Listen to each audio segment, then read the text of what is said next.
जिस पसमानदा की राजनीति की बात करती है बीजेपी, उनकी भी स्थिति क्या है इन सरकारों में, और ख़ास तौर से बेटियों की स्थिति है।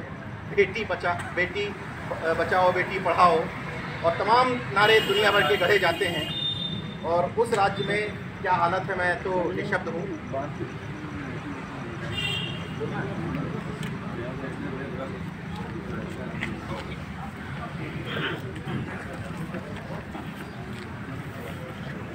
ये रात में जो धरना चल रहा है 6800 की लिस्ट में सिलेक्टेड, उसमें नीरज पटेल जो कि नेशनल जनमत की या आप खड़े हो या फिर हमने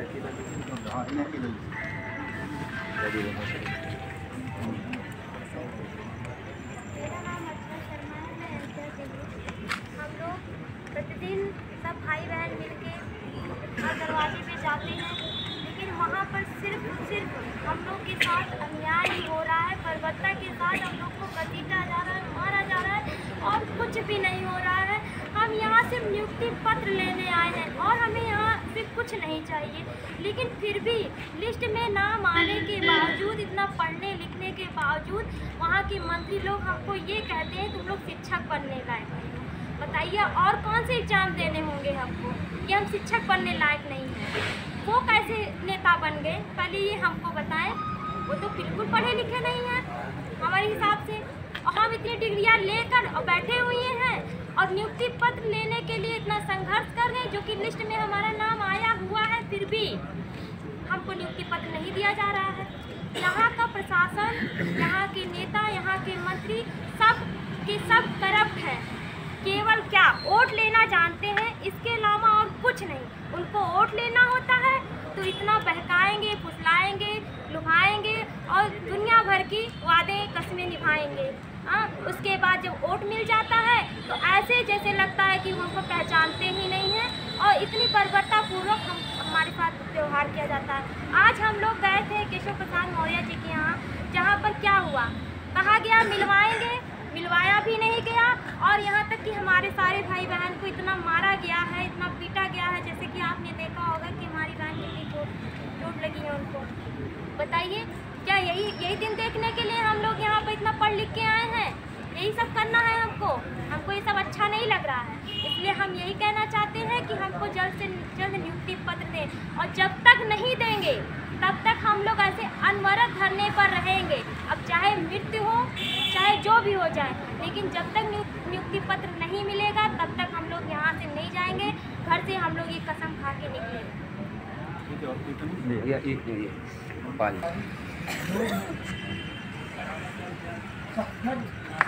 की भूमि मिर्ज़ापुर में हम लोग उस भूमि से अनाज पैदा करके इलाहाबाद में तैयारी करके पढ़ाई किए। हम अपनी नेता को बताना चाहते हैं कि आपके मिर्ज़ापुर में जो आपका संसदीय क्षेत्र है, उस क्षेत्र में धान और गेहूँ पैदा करना कितना कठिन काम होता है।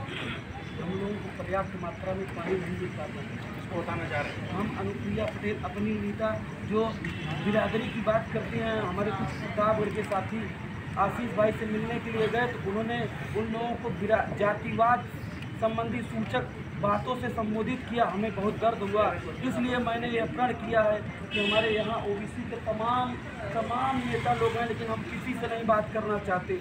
हम केवल अपनी नेता, हम अभी पटेल हैं तो पटेल की नेता जो पटेल की वोटों की राजनीति करते हैं, और उत्तर प्रदेश की राजनीति में एक बड़े धड़े के रूप में जो है माननीय सोनेलाल जी की विरासत को आगे बढ़ा रही हैं। अब तो समझ लीजिए धरना देते देते इतना हम लोग थक गए हैं। कहा जाता है कि किसी को महिलाएं देती हैं, दोस्ती महिलाएं हैं, लेकिन आज आपके सामने हम ये बयां करना चाहते हैं कि हमारा दिल इतना करुणा से, इतना पीड़ा से, इतनी दुर्व्यवहार से इतना पीड़ित है कि आज हमको माननीय अनुप्रिया पटेल जी को साथ देने का मन कर रहा है कि आप हमारे बिरादरी के नाम पर कलंक हो। जिस दिन से आपने हम लोगों को इस जातिवाद के धड़े को बांधना शुरू किया, यहाँ पे कोई बिरादरी का नहीं है, केवल एक बिरादरी का है, वो भी आरक्षण पीड़ित बिरादरी। 6800 के लोग जो शिक्षक भर्ती में उत्तर प्रदेश की सरकार द्वारा शोषित हैं। तो मैं यह करुण वेदना के साथ मैं यह साफ देना चाहता हूं कि माननीय अनुप्रिया बहन जी ये लक्ष्मीकांत पटेल मिर्ज़ापुर से बोल रहा है। चुनार क्षेत्र से, जहाँ का भाग मिर्ज़ापुर में सबसे पथरीला है, उस भाग में हम लोगों ने किसानी कर करके 2 पैसे बचा करके उस पैसे से पढ़ाई की है। अब आप समझ सकते हैं कि किसान, वो भी पथरीली भूमि का किसान, कैसे गेहूँ और चावल पैदा करता होगा। तो मैं आपसे कहना चाहता हूँ कि मैं उनको श्राप देना चाहता हूँ कि जिस कौमी समाज के नाम पे आपने वोट लिया है, उसकी हाय आपको लगे, उसकी इतनी हाय लगे कि आप निःशब्द हैं, नहीं बोल पाएंगे। इसके आगे धन्यवाद। आपका क्या नाम है, कहाँ से? मैं रामदयाल लोधी। रामदयाल लोधी। मैं कहना चाहता हूँ, वह है मेरे संजीव सिंह। जिस शिक्षा मंत्री पे आज गर्व होता था, उस शिक्षा मंत्री के नाम पर आज मुझे आंसू आ रहे हैं, क्योंकि जिस माननीय कल्याण सिंह के आज पोते हो, वो कहा करते थे कि मैं थप्पड़ मार करके जो आपका रक्षण ले रहा है उसको छीन लेना है, लेकिन आज आप खून के आंसू रुलवा रहे हैं। मुझे नहीं, मैं आप कितनी डिग्री रखूं, मैं MSc केमिस्ट्री से हूं और यहाँ तक कि छात्र जीवन में मैंने राष्ट्रपति सम्मान से सम्मानित हुआ हूं।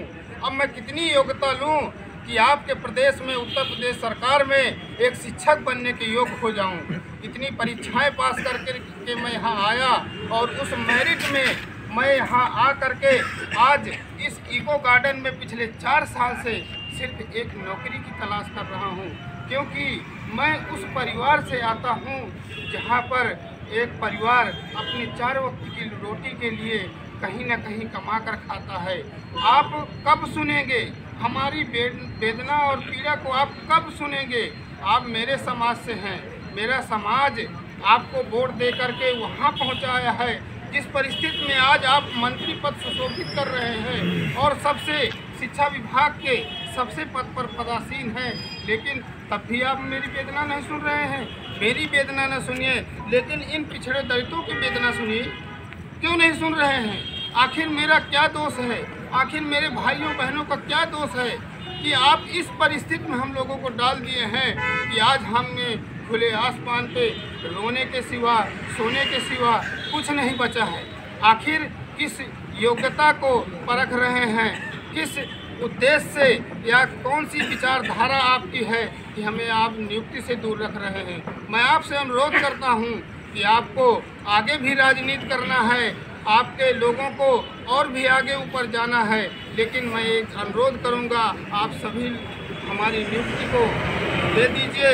हम आपके बच्चे हैं, आपके भाई हैं, हम जाकर के अपनी नियुक्ति लेकर के अपने बच्चों का भरण पोषण करेंगे और इस आने वाली पीढ़ी के भविष्य का निर्माण करेंगे। ठीक है।